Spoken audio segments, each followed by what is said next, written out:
ऐसा लगता है कि सभी प्रकार के जानवरों का आईक्यू रातों रात बहुत बढ़ गया है। वे इंसानों से लड़ने के लिए एकजुट हो जाते हैं। कोई नहीं जानता कि इसकी वजह क्या है। जेसन और कुछ लोग चौराहे पर मुड़े ही थे कि उन्हें बड़ी संख्या में जानवरों ने रोक लिया। कुछ लोगों की हिम्मत नहीं हुई कि वे जबरदस्ती भागें। जानवर जल्दी जल्दी भागे। इससे पहले कि वे ज्यादा दूर जा पाते, अचानक एक गैंडा प्रकट हुआ।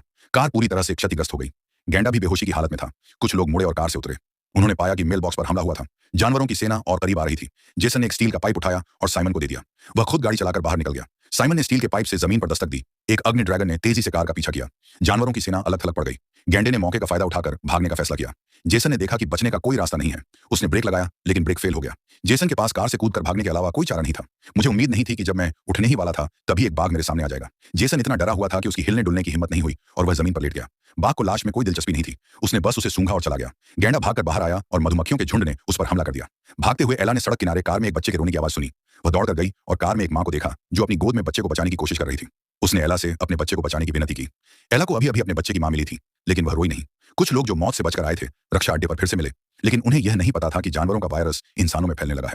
एक रक्षा दल पर म्यूटेंट ने हमला कर दिया। उसकी हरकतें बेहद शर्मनाक थीं। पुलिस लगातार गोलियां चलाती रही, लेकिन उन्हें एक परछाई भी नहीं दिखी। एक के बाद एक कुछ पुलिस अधिकारी मारे गए। केवल डैनी ही बचा था। गोलियां भी निकल गईं। वह मैगजीन बदलने के लिए मेज के नीचे छिप गया, लेकिन जल्द ही उसे ढूंढ लिया गया। म्यूटेंट ने उसे फिर से बाहर फेंक दिया। जब म्यूटेंट फिर से ऊपर आए तो डैनी ने इस बात का फायदा उठाया कि उसे मशीन की आदत नहीं थी और उसे नीचे रख दिया। फिर उसने जल्दी से एक स्टील की छड़ उठाई और म्यूटेंट को सीधे जमीन पर रख दिया।